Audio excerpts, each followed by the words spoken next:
One of the most important aspects of sketching human figures is the proportions. By keeping the right proportions between head, body and legs, we make sure that our human figures look realistic. Let's have a closer look at the proportions.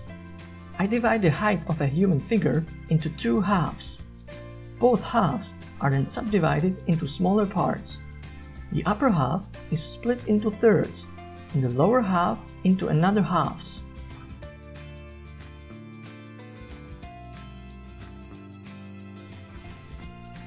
We can start very simply, outlining a human figure with basic 2D objects, getting a bit more specific step by step. Then I take the same proportions, the same principles, and apply them to more freehand sketching, using loose curves and dynamic strokes.